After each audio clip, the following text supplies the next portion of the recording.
Welcome to another Moving Panels One-Shot. This is where my guest and I will discuss a single topic that we felt deserved a short conversation.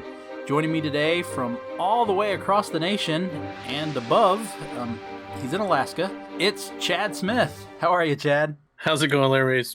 It's kind of chilly up here, to be honest with you. It's already getting cool, man. Yeah, we're in the middle of fall with some storms here on my end. This episode's probably going to get dated a good bit with the pandemic, and then DC Fandom came out and made a lot of announcements, and then Marvel starting to make a lot of announcements. We decided that we wanted to do one about the comic book movies and television shows that we're excited to find out are coming, and those that are already made, we're just waiting for them to be released, those that are still in the works, and all of that. And see, Chad and I have known each other for close to 2 decades, and Yeah. we have these conversations a lot when we talk. So I figured, hey, I got a podcast. Why not use the podcast and record some of this? Yeah, well, we've only, written a few scripts in the meantime, going back and forth on what they should do, so, Yeah. We always kind of get an idea of, oh, here's what they should do to lead to this, or here's what and then we do get into here's what they should have done, which is, of course, the main part of my actual podcast, the full-length episodes. But, again, we've known each other for close to 2 decades, having these conversations, so we've been right in the heat of all of the superhero movie renaissance that kicked off right at the turn of the century. And so today we're going to look ahead over the next 2 years, because most of these are projected between now, 2020, and 2022. Which, what a great time to be a comic book movie fan. Like, there's no empty spot in your plate for the next couple of years. It's pretty awesome. But it is unfortunate in the sense of why it has occurred that way. Stuff just keeps getting pushed back. So with that, do you want to just dive right into Wonder Woman, the case of a movie getting pushed back for the last half a year now? Yeah, so pretty much the first major, I guess you would say, victim of this pandemic was Wonder Woman 1984, the sequel. We had already been getting trailers. In fact, it was scheduled to come out my birthday weekend, and so I had already made plans that is what we were going to go see. Luckily, as of right now, it is still scheduled to be released Christmas of 2020. In fact, Christmas Day is the release date right now. But my question, and we can continue more with this, but my big question is, has the delay ruined the build for this movie? If other things had been coming out, I would argue yes. But because there's just a drought, and I think we're all so ready to go to the movies again and to see something. I don't know. I mean, maybe some of it's thunder stolen, but it's not like it's opening against anything else. You have had Tenet, a big blockbuster, already kind of test the waters a little bit. I don't think that it's necessarily killed it. Maybe the merchandising part of it, because the stuff's already been sitting in the stores for 6 months at this point. But who knows, man? Well, and with that said, like, what about because for me, a big thing was Kristen Wiig playing Cheetah and what she would look like as Cheetah. And of course, the longer this movie has taken to get released, the more has been revealed about what she would look like as Cheetah. So do you think that kind of ruined something, or are you still kind of excited to see how they pull it off? I think that did take a toll. I reference Thor Ragnarok a lot. Like, that was a trailer that just blew an awesome portion of the movie because they told you the Hulk was going to be in it already. Mm-hmm. And so you did have a little bit of a letdown, because I just imagined seeing that movie, and when Hulk comes out as a gladiator get to fight against Thor, it would have been an amazing movie seat moment. And so you did lose that. And the first trailer that came out for 1984, they did a really good job of hiding the evolution of Cheetah. And so, there's probably something lost on that, but they really only gave you glimpses. You do know that it's going to go full Cheetah, not just kind of keep her in a cheetah-like, leopard pants outfit kind of thing. But so you did lose a little bit of that, but I don't know. I think there's still a lot of movie to look forward to. Yeah, I'm still excited. They're still pretty good about, they've kind of hidden the plot. Like, we really have no clue what the plot of the movie is. We don't know how Kristen Wiig becomes Cheetah. We don't know what their plan is with Maxwell Lord. We really don't know how Steve Trevor comes back. Right. The one thing we do know is that Wonder Woman lied in Batman v Superman. That's the one thing we do know. Yeah. She has not been laying low for the last 100 years. Yeah. That's really the big plot hole that they've pointed out to me so far. I say plot hole. Who knows? It's a comic book movie. You can retcon a ton of stuff. So maybe they've come up with a good loophole, especially since it does have to lead into Flash, and they've already cat's out of the bag as far as that being the beginning of the DCU's multiverse. So do they make it a multiverse thing a little bit? I don't know, but they're definitely playing with fire. They've already shown you that Chris Pine is back, which all for that. I like anything Chris Pine's doing, so that's great. But they've got a lot of questions to answer. I just hope that the movie comes through for it. Yeah, I'm excited about it. Wonder Woman worked in the first movie. Gal Gadot, however you pronounce her last name, has played it perfectly. I think Kristen Wiig, even as a comedic actor, from what we've seen, I think it's going to work for her. Yeah. My biggest thing about wanting to see it is that I also feel like this one grabs a little bit more to the old Linda Carter Wonder Woman. Yeah, which I don't think that's accidental at all. I think that's kind of cool, actually. But yeah, we'll just see how they do with it. I don't know that Gal Gadot can pull that off. She's a very different Wonder Woman in that sense. I mean, the whole, they changed the accent of the ladies on Themyscira because Gal Gadot has an Israeli accent. So apparently all the Amazons kind of lean that direction sort of thing. So I don't know. She seems a little more straight than kind of not goofy, that's not the right term, but the Linda Carter, a little bit campy. I'm not talking about her performance. I'm just talking about the style of the movie.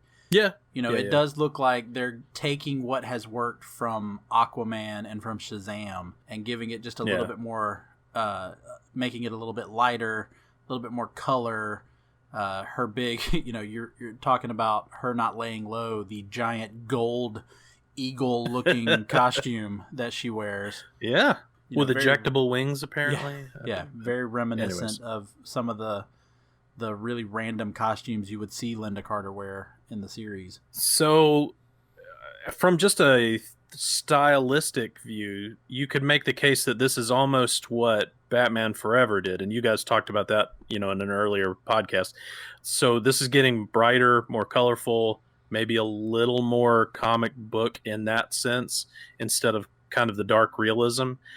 But Zack Snyder is still part of the program. Is he going to affect that? Do you see it becoming the third act that's dark, just like with the first Wonder Woman?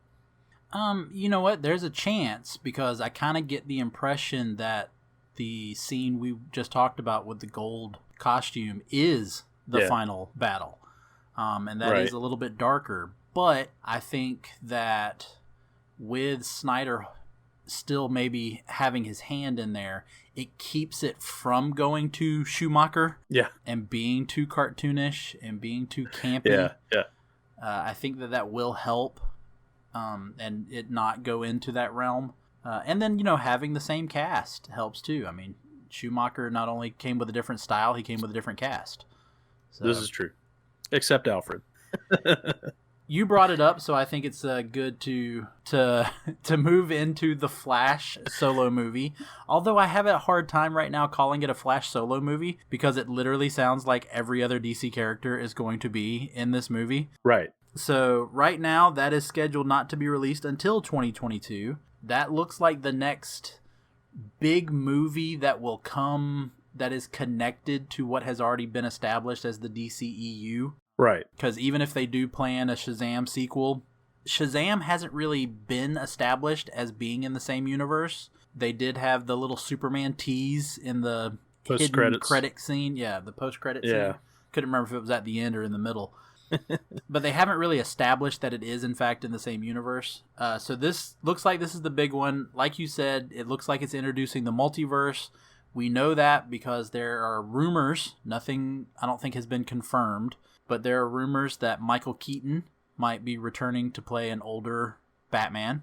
I could be wrong, but I thought at Fandom they did confirm that they were having those characters return. So I again, I could be wrong. It could be wishful thinking, but I'm pretty sure at the very least Ben Affleck is signed on right now. I don't know about Michael Keaton. Yeah, and that was the other one. Ben Affleck signing on as well. Of course, a lot of people are wondering, does this mean that Ben Affleck is going to continue on as the Batman for the DCEU? Because we also know that Robert Pattinson, which we'll probably talk about this movie later in this episode, Robert Pattinson is now going to be Batman, but that is a different universe. Although, if you are introducing the multiverse, is this DC... Right. Is this DC's way of going, okay, we're going to switch out this character, we're going to bring in that character, we're going to, kind of like what CW just did a few months ago with their Crisis, where they went, okay, so we've got Supergirl is in a different universe, let's bring her in, and Black Lightning's never been connected, so let's bring him in, and then let's acknowledge that the shows that are on HBO Max or DC Universe, whatever you want to say, that they exist, and so they kind of brought it. So do you think this is the movie's way of doing the same thing? Oh, it certainly gives you, carte blanche to just kind of tie in however you want to justify any other characters. I would be surprised if we don't see Robert Pattinson in some way, shape, or form. I mean, I'm not saying he's going to have some half-hour role in this or anything, but I think he will also be in the movie. I think that you're going to see kind of a lot of loose ends tied up. I think they're going to try to explain some of the shortcomings of Justice League there. It could be, and I hate to compare but I am, with the MCU. This seems like they're trying to have their Captain America Civil War moment, where you are making a much bigger movie than just the title or character. And so it gives you a lot more ammunition to set up a future. And I hope that's what they're doing. I hope that this isn't a one and done Flashpoint movie kind of thing. I hope they're really going to use it as a catalyst for movies moving forward, because that makes sense, because I think that's part of the problem, was they were trying to do what the MCU was doing. And when you're second coming of that, it's going to be difficult to do. The expectation for BVS was so high, and then most people felt like it fell short of that, and it just drove everything down. Whereas if you can use this movie to set up different storylines that are very interesting and will get people to buy back in, I think it really could be the beginning of a great and different branch for the DCEU to use and separate themselves from the MCU. Yeah, and what I don't want to see is, I don't want DC to go right back into we've got to get the Justice League back. Right. If anything, I want this Flash movie to say, okay, look, who doesn't want to see Jon Stewart as the Green Lantern? So how about letting this movie be like, here's Jon Stewart, so that way we can do a Green Lantern movie without having to go through all of the origin stuff. Or, here's this character, so that we can jump straight into their solo movie. Because I just think DC's doing so much better with the solo outings, minus, as much of a Superman fan as I am, minus Man of Steel. They're doing so much better with the solo outings than they have with any of the groupings like Batman v Superman and Justice League. Well, and I think this opens an interesting door in the sense that when you just introduce a new universe that's already built, you can kind of get away with that. Like, you don't have to do any world building there. It gets introduced to you as it gets introduced to the character as this full world that is already in existence. Yeah. So it gives the writers an interesting tool. I just think there's a lot for them to play with there. I hope that they're going to use it well. So speaking of, at the end of CW's Crisis, now throughout Crisis, they acknowledged the old movies. They acknowledged Michael Keaton's Batman. They acknowledged that it existed. They implied, in my opinion, because Brandon Routh's Superman really was kind of a sequel to Christopher Reeve's Superman, so they really implied that was Christopher Reeve's Superman as Brandon Routh. Right. And then, of course, you had at the very end, you had Ezra Miller's Flash meet Grant Gustin's Flash. Do you think and how he gets that, his name? Yeah, see, that's what I love. That's actually what's leading me to this. Yeah. So it was acknowledged at DC Fandom that Ezra Miller's, the DCEU's Flash, that he is never referred to as the Flash, and that his appearance on the CW's Crisis was him finding out his name is the Flash. So that we can jump straight into this movie and he's already the Flash. But with that being said, should any of the CW characters appear in this movie? Ooh, I don't know. I think that would be, again, I hate that it has come to just comparing the MCU and all that kind of stuff. I think that would give them another thing to do that the MCU has not yet. You never saw any. Or wasn't good at it. Because they did have some MCU characters appear on like the first season or two of Agents of S.H.I.E.L.D. I mean, Nick Fury appeared. I think Agents of S.H.I.E.L.D. is the one exception to the rule. But, I mean, in Daredevil, the Netflix series, they kind of, sort of hinted at that, there were heroes out there doing stuff.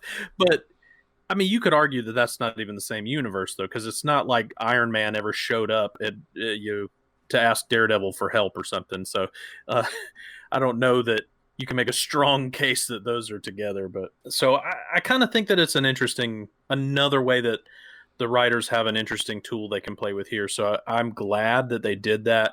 And I think they did it the safe way. It would have been a bigger deal and much riskier, in my opinion, if they just brought those characters into a feature-length film and brought question to, is our Flash the real Flash, that sort of thing. So if you do it the other way, if the movie Flash goes to TV, it's, in my opinion, a safer move. The fans loved it. It lets you move forward. So it was a good play on their part. Yeah. I think they should be acknowledged. It could be like you were talking about with Pattinson's Batman. It could be that just as the multiverse is opening up, we get a glimpse of, oh, look, there's Grant Gustin's Flash. There's Melissa Benoist's Supergirl. And we just get the hint of it and not necessarily actually have any interaction. I would be okay with that. Yeah. Or doing it like they did in a Deadpool 2 with the X-Men just being on the other side of the door. So that could be fun. But yeah, no, I'm probably more excited about this. My only hesitation with the Flash movie is that it'll feel too much like what CW just did with Crisis. Yeah. Because CW really, that was a huge miniseries. Yeah. And it really gave a lot of attention to the CW shows that they may not have originally had. So kind of to wrap up that thought, you're more of the DC fan than I am. Does that loom large in your expectation for the Flash? Do you feel like it maybe overhypes it a little bit? Does it take away from it? How does that optic being included, how does it change your excitement for the Flash coming up? Honestly, it's going to depend on what they officially release as to what is happening, because that was the thing with Crisis. As they announced, that Kevin Conroy was going to play Bruce Wayne, the guy who was the voice of Bruce Wayne for all the animated stuff, that he would actually, or Batman, he would play Bruce Wayne. The idea of bringing Brandon Routh back, who already was in the CW shows playing the Atom, playing Ray Palmer, he's now going to return to play Superman to kind of finish off what he played back in, was it 2003, 2006? I can't remember the exact year of Superman Returns. I can't remember either. And so there was a lot of excitement to that. And I will say some of this excitement is there with Michael Keaton possibly returning. I'm not saying it's not really that big of a deal that Ben Affleck could return, because we haven't seen another Batman since. But having they've already been in a movie together. So yeah, it's how much of that do they bring in? I have yet to see how it's going to change my excitement. The fact that it's not until 2022, it could be that Crisis is so far back in the past that I'm ready to see another bring a whole bunch of DC characters from various movies and whatnot together. So I'm excited about it. Okay. Another one that is kind of strange to me, and I don't see where it fits into its universe, Black Widow. I mean, this was obviously going to be a huge movie. And of course, spoilers to anybody who hasn't, come out and watched a TV in the last 5 years, but she dies in the MCU. So yeah. So we're watching a clearly a look back show. Like, are you excited at all about this? Why? I am. I think I agree with you that I think they waited too long to make it. Ever since Scarlett Johansson showed up in Iron Man 2 as the Black Widow, right? I wanted to see a Black Widow movie. Now, albeit my original thought once they headed towards the Avengers, I wanted to see a Black Widow Hawkeye movie where it was the two of them, because clearly Avengers established that there's a past with the two of them where they are buddy, right? They trust each other with their lives. And I wanted to see that. I wanted to see like their spy work and they're working for S.H.I.E.L.D. or whatever. I wanted to see that. I'm not upset with seeing this one. I've got to admit, the scenes where they're free falling and fighting at the same time, those look amazing. Yeah. Yeah. So I'm excited to see it, but at the same time, you kind of go, yeah, but what happens after this movie? Right. I kind of, honestly, while I'm looking forward to the movie, again, this is totally in my wheelhouse. Yes, Marvel probably has my money. I'll go see it, all that kind of stuff. It is a weird enigma to me on both ends of it, because the final chapter of the story. Well, you say like it's comic book stuff. They could resurrect her somehow. Who knows? But we do have a Doctor Strange sequel to talk about.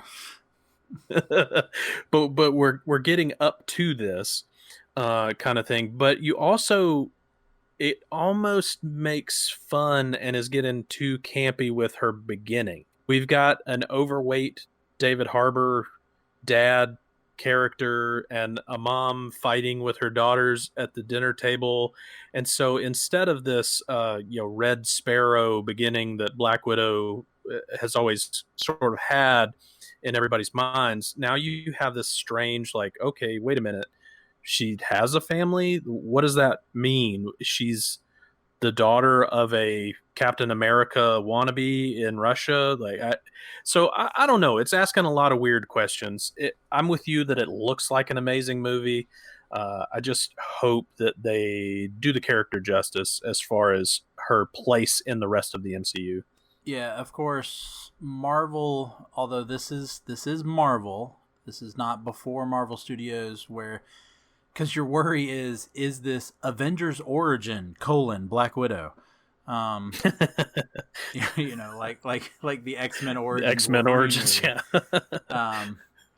And of course, with the X-Men origins, there was always the plan to do more, and the Wolverine one just didn't work. And so, yeah, that's of course the one thing you kind of hope that doesn't happen. I know a lot of people are excited because I don't know if it has been confirmed, but there's the rumor, I know, that Robert Downey Jr. will play Tony one last time in this one, since it is set in the past. So we'll see. I'm excited about it. I really am. They've really just delayed that one a year. It was supposed to be the kickoff for the summer blockbusters this year, and now it's supposed to be the kickoff for next year. So right. So continuing with, I mentioned Doctor Strange, and we had just had the conversation earlier in the episode about The Flash. So Marvel is thinking about bringing in multiverse, and they're not even hiding it because it's in the title of the movie. They are flat out calling it Doctor Strange in the Multiverse of Madness. Yeah. Which they've already got advertisements out for it, or visual advertisements, no trailers or anything. They've got like artwork, even though it's right now not scheduled to be released until March of 2022. So I'm very curious about this one. This is probably going to tie into another conversation. I'm kind of curious how this ties in with actually two other things. How this ties in with WandaVision, and how this is going to tie into the Spider-Man 3, whatever they decide to call it. Yep. movie? I'm very because curious. it was confirmed that that Benedict Cumberbatch is going to play Doctor Strange in the Spider-Man movie, and both of them, if I'm not wrong, both of them start filming this month. I know Doctor Strange does it, but I think Spider-Man 3, if it hasn't already begun production, was supposed to start around the same time. Yeah. So he'll be donning the I started to say Eye of Agamemnon, but that kind of went away with the glove, I imagine. But yeah, I'm pretty excited about this one. I like the weirder side of the MCU, so I think this has a lot of promise. I think it's a great idea to go with Spider-Man to introduce it, since Into the Spider-Verse did so well and opened up that box in the MCU, I think. So there's already been industry rumors of a Spider-Woman movie being made within the Spider-Gwen character.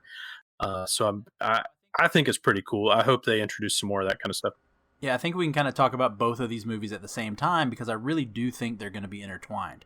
Yeah. Of course, Sony is doing Spider-Man 3, whatever they decide to call it, and Marvel Studios is doing the Doctor Strange, but like Chad said, they've already confirmed that Doctor Strange will be in Spider-Man 3, and then there's apparently talks of Andrew Garfield and Tobey Maguire even returning for a scene in Spider-Man 3. I honestly hope it's just talk.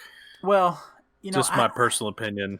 I agree, but if they're going to do the multiverse, I think this would be a fun way, especially tying this in too, if they're going to introduce the multiverse.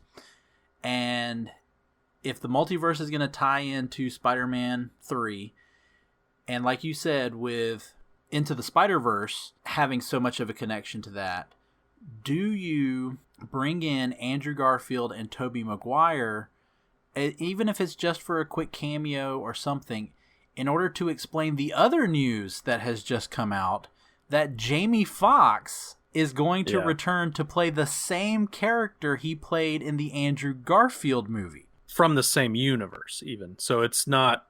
They confirmed that it's not just that he's playing Electro. This is the same Electro. So, it's... I don't know. Apparently he's not going to be blue. Those guys in. Because Jamie Foxx did say he doesn't he won't be blue. Yeah, different costume. Yeah, he did say that. But if we get to see the green and yellow costume, if he wears a freaking lightning mask that shoots out in different directions, you're not a fan.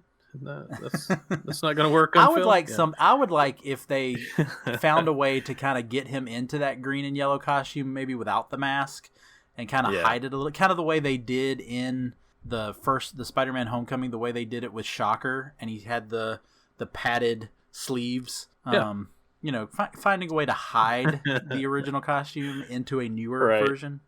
I'm excited about all of those things. Andrew Garfield and Tobey Maguire being in one, that could be fun. You could kind of get the glimpses like you do in Into the Spider-Verse. I honestly hope they put Chris Pine in a real Spider-Man costume and have him swing in for a minute. I thought he did a great job in that film, but I don't know. We'll see. Or Nick Cage. Bring in Nick Cage as the Spider Noir. Heck, bring him into the Flash movie as Superman. Oh my gosh! Anything to see Nick Cage come back in as a superhero. That would just be so much fun. I'm not saying good. I'm just saying fun. Oh, for sure. Here's a question tying all this back in. If they're going to introduce the multiverse, if we've got this Spider-Man 3, do we introduce Madam Web? Ooh, I hadn't even thought about that. I don't know. Is that one too far out there? I don't know. I mean, this multiverse of madness sounds like it's going to go out there. Yeah, they are billing it as more on the horror side of things, so it very well could be. And I mean, Marvel's trying to push the limits anyways. You also have, the Eternals coming. They've already said that they're going much more cosmic. They're going cosmic for Phase 4. Yeah, Phase 4, whatever phase we're in now. But so to build on that, does the Multiverse of Madness, is that Marvel's way to bring, now that they've acquired Fox, is that their way to bring in mutants, to bring in the X-Men? Is that their way to bring in the Fantastic Four since they're planning on going cosmic? Like, do they use the Multiverse of Madness to... And now I'm not saying the same actors. I'm not saying that Hugh Jackman shows back up at Wolverine. I'm not saying that Michael B. Jordan is all of a sudden Johnny Storm, even though he was Killmonger. I'm not saying any of that because I do not want any of that. I want brand new actors. But is this Marvel's way to bring them into the MCU? I don't think you have to. I think you've got enough bizarre things going on that you could say that mutants started popping up due to exposure to, there are aliens on our planet now. There's, the Kree are involved. There's all these other things that you have going on. The Eternals will be involved pretty soon. You have enough catalysts that I don't feel like you need to do that. Could you do that, though, and have the characters like Professor X and Magneto, who it's clearly in their mythology, especially for Magneto, that they've existed for years. Magneto, again, is a Holocaust survivor. Right. I don't know that you have to keep that. They've changed characters a little bit before. So do you have to stick with that? Not necessarily. You can still come up with Magneto, though, from the Captain America mythology. So, we have a World War II that has existed in the MCU. So there's still things you could do there. Well, true. And we can't have Magneto. We can't have Magneto in, 2022 being a Holocaust survivor because he would be really old. He also got frozen. So, yeah. Who knows? I don't know. Are we ever going to see an X-Men in the MCU? I don't know. Well, we already have. We've got Scarlet Witch and Quicksilver. Well, that's problematic in and of itself because you have two Quicksilvers. So, but what again, are you going to do there? I say that the Fox, stuff, that's a different universe. So that's what I'm saying. You don't have to connect there. That would be the one character from the X-Men movies that I would want to see come over, because that version of Quicksilver was pretty epic. But... Oh, it was, yeah. No, I'm not against that either. All right, so let's lead this into some TV stuff. So to connect that, I mentioned WandaVision. Yep. So Disney Plus has already released a trailer for WandaVision. And we clearly see that Vision is alive, even though, spoiler, he was killed in Infinity War. We also know that this is loosely following comic storyline in which Wanda has a mental breakdown and she uses her abilities to bend reality. And so the question is how will this, her messing with reality, how does that tie in with Doctor Strange and the opening of the multiverse? So is Into the Multiverse of Madness, is that just Inception in the MCU? They just are trying to rescue Wanda. I don't know. I'll be 100% honest with you. I am not as excited for the TV serials involving MCU characters. I like the Wanda character, even though they never call her Scarlet Witch. I like that character. I like her abilities. I think there's some fun stuff to explore there. I think the idea of a super-powered being kind of losing touch with reality has a lot of interesting avenues, clearly, that you can walk down. Mm-hmm. But I guess I want to see more of it before I can really make up my mind whether I'm excited about it. Does that make sense? Oh, yeah. No, and that's what I'm interested in, too, with these Disney Plus shows. And we don't have to talk about all of them, but you got WandaVision, you got Falcon and the Winter Soldier, which will continue the Captain America story. You've got Loki, which is another issue of multiverse. Right. Because we know that this is the Loki from the past who got away in Endgame. The unredeemed Loki. Yeah. Yeah, which means he's still the villain Loki. So are we getting a show about a villain, or do we get to see him become the anti-hero? And so and then they've even got an animated show, which is the What If, which is Marvel's little one-shots that they did a while back in the comics. But again, when you're opening up the multiverse, who's to say that these what-ifs can't find their connection? But going back to WandaVision, in the comic books, the storyline they're using for WandaVision is the storyline that led to the House of M, which brings me back to, do we bring in the X-Men? Yeah. If you're going to do a Marvel book line to bring in the X-Men, House of M is as good as it gets. Oh, yeah. That's one of my all-time favorite books. So that it could be pretty cool.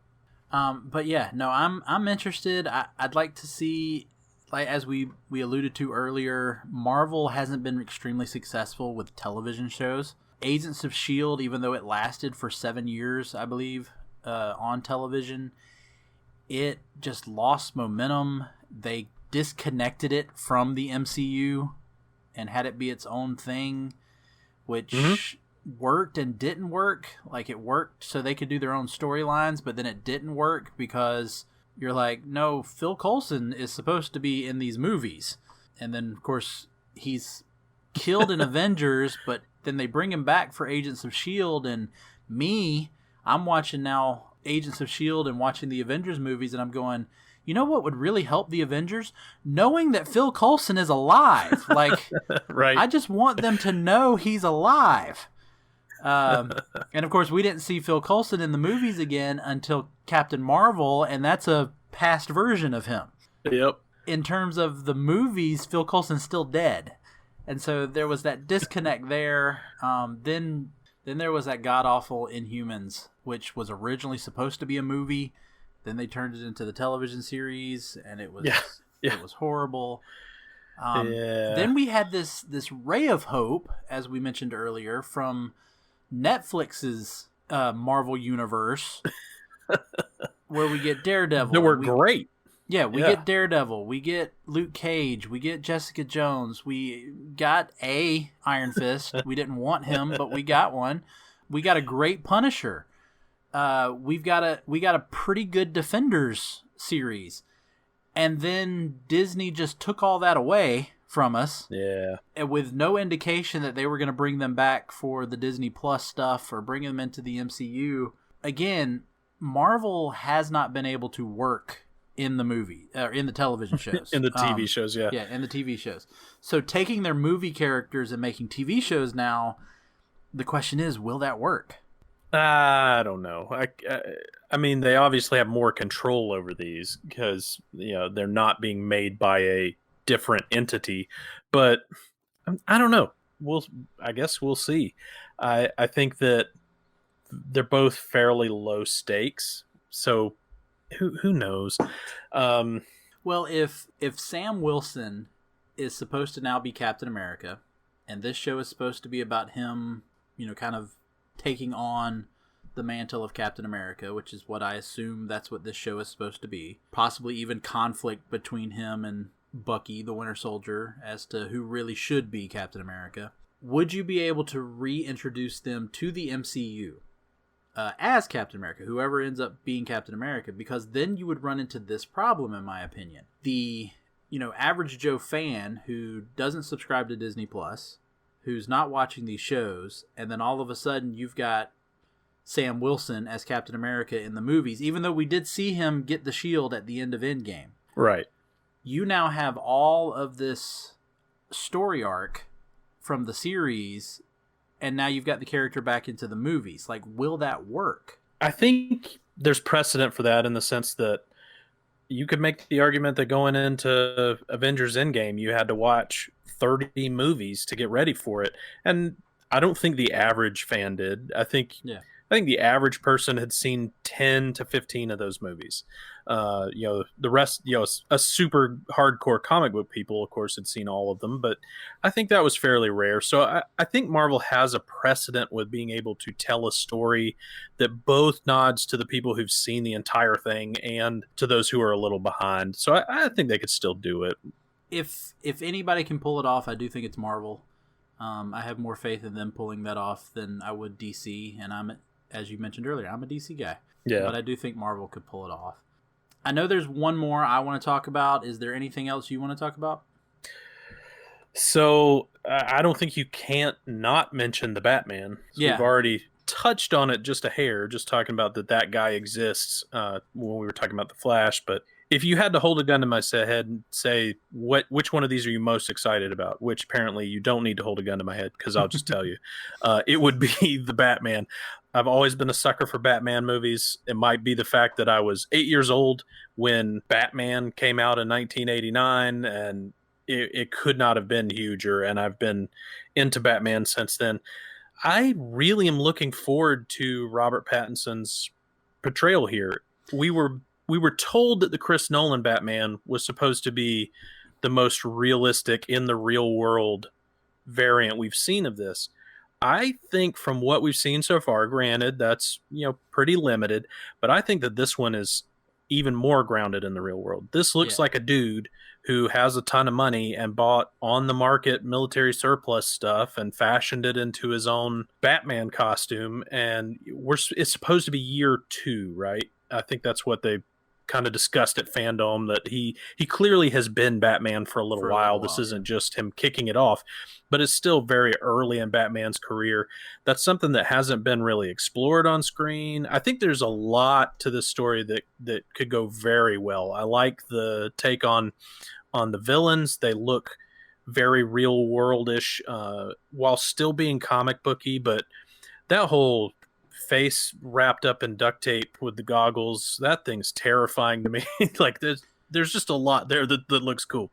Which you mentioned the villains, so my question to you about the Batman, because I agree on everything you said. As much as people bash the casting of Robert Pattinson, part of me goes back and go, well, you did the same thing about Heath Ledger, and Heath Ledger was probably the greatest Joker performance of all time. And Michael Keaton. Yeah, Michael Keaton was the same thing. So I don't casting. I'm going. They had to have seen something. The trailer that came out, the "I Am Vengeance" to replace the "I Am Batman" was just great. But going back to the villain, so the big question is among comic book people after seeing the trailer is, are they doing the Hush storyline?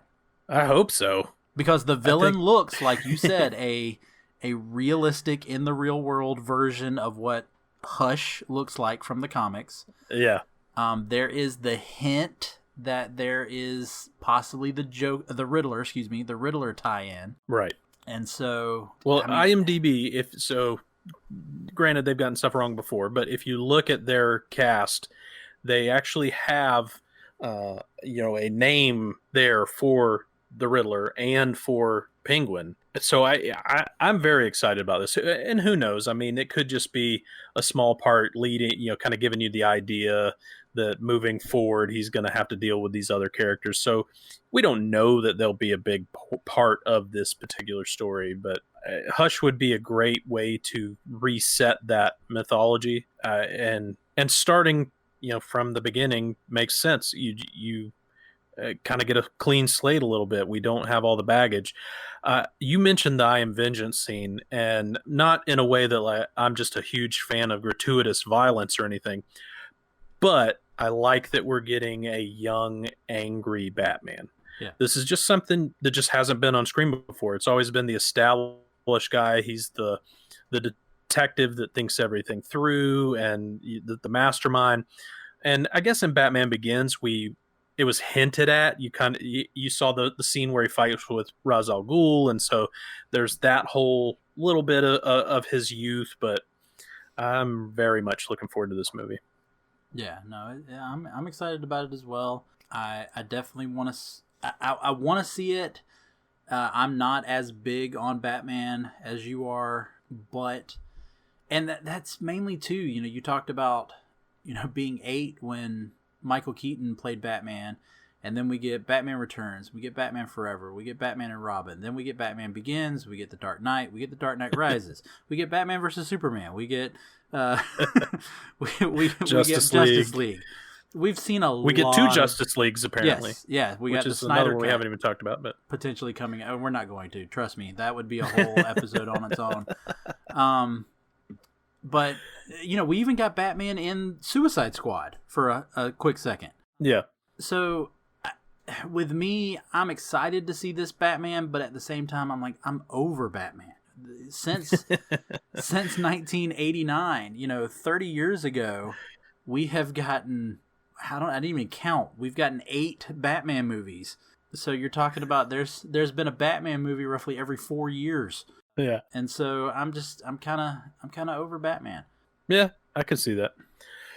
I guess that's why I'm on the flip side of it. I'm excited that it's a reset, that we're taking a storyline we really haven't seen before. So true, but we got a reset with Batman Begins. So we've had a reset, which before. I was also excited about. So I'm just kidding. It's just like it's kind of like I had a conversation with another friend of mine the other day. It's like Spider-Man. You know, how many times can we kill Uncle Ben in the movies? You know, and even though this one is, like you said, year 2 he's been, you know, they're going to show a scene that shows the Waynes getting killed.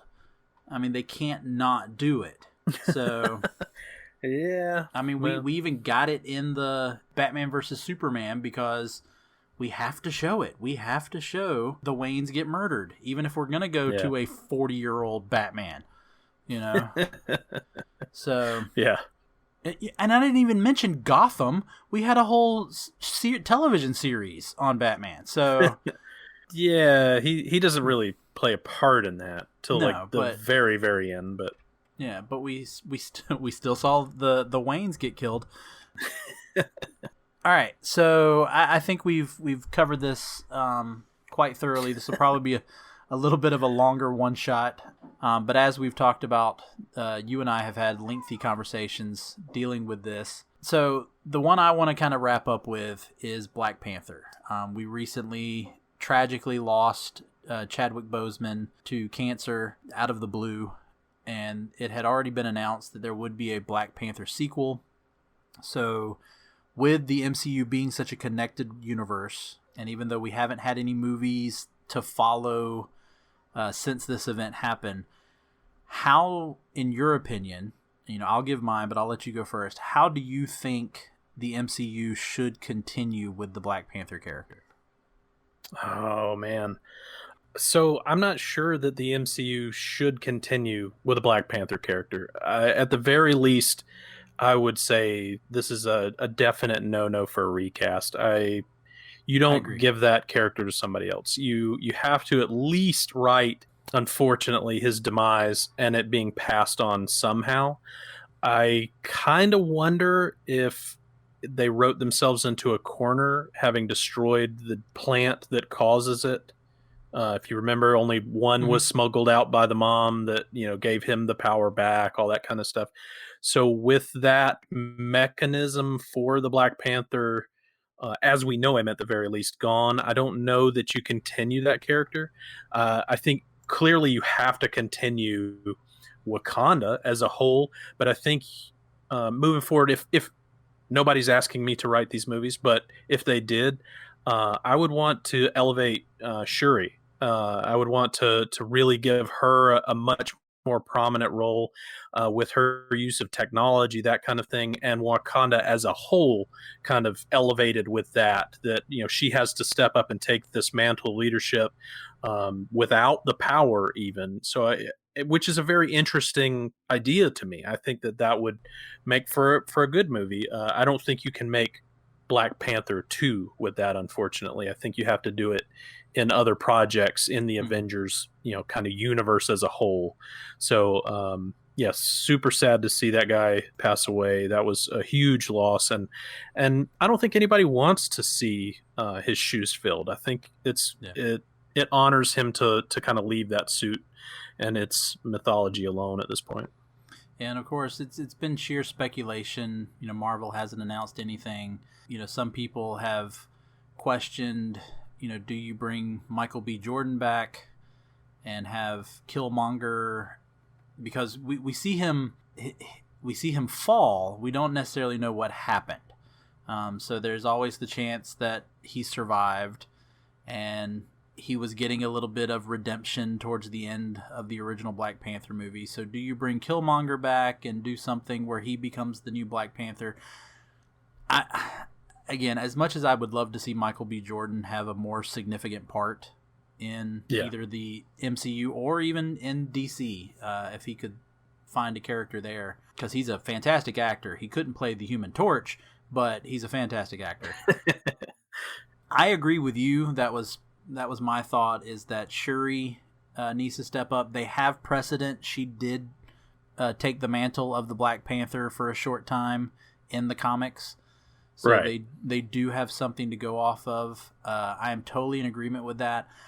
I didn't think about, though, like you said, just not making it a Black Panther 2, instead finding some way to bring it into another movie, which was the way they introduced Black Panther. I mean, he showed up in Civil War before there was a Black Panther movie. So I definitely could see that. I agree that they need to have where Chadwick Boseman's T'Challa, I don't know how they'd handle it, but it's done off screen, where something happened to him, and we just get the aftermath of it. I don't want them to do as much as they've done it before, with Carrie Fisher with the Star Wars movies and whatnot. I don't want to see a CGI, or even to take, like they did in Rise of Skywalker, to take footage from another movie or unused footage and splice it together with a stand-in, and I don't want to see any of that. I think I didn't really like it that much with Carrie Fisher, but they had already established this storyline, and they had to continue the storyline, so I got it. But they've got enough time to come up with something else that I just really don't want to see them do that to Chadwick Boseman's legacy, to have him appear. We do know, I don't think Marvel is planning on changing any of this. We do know that he will play Black Panther, at least by voice, one more time in the What If animated series. That has been announced. I'd totally forgotten about that. Yeah, that has been announced, so we do know we'll get that. But again, that's a separate universe. That's again, What If, so that really has no connection to it and all that. But definitely a loss, not just for comic book fans, but Chadwick Boseman just as an actor, anything else. And then, as we've discovered, as a person, it was a tragic loss for Hollywood, for just the world in general. So I hate to end this really on a downside. So if you got anything to bring it up, we of course didn't talk about the Eternals. You mentioned it. There's also Thor: Love and Thunder, which is going to be a real fun one. yeah, Taika Waititi back for that one, so really looking forward to that. Unfortunately, they've given us nothing to talk about with it, so it's kind of hard to try to bring that one in, but we should see, are they going to keep overweight Thor, or is Thor going to take his off time with the Guardians to get back into shape? Yeah, that's a good question. That's a good question. Let's see, what else? There was something else that popped into my head that we got Black Adam.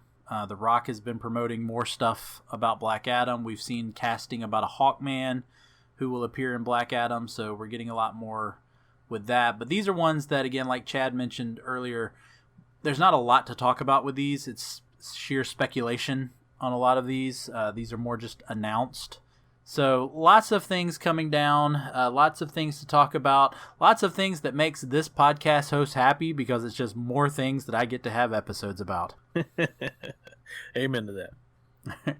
So I appreciate you, Chad, for having this conversation. We shall see what is to come, and I look forward to talking with you on a full episode where we can just break down a single movie and just talk about our love and or hate for it. Yeah, I mean, who knew that we should have been recording our phone calls and putting them on the internet for the last 20 years? But yeah, guess that's the way it is. All right, well, thanks, Chad, and thank you, everybody, for listening.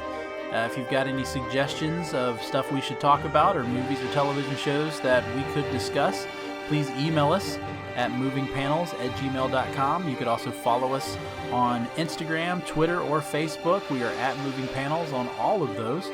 And of course, rate us on Apple Podcasts. It's very helpful to keep this show going.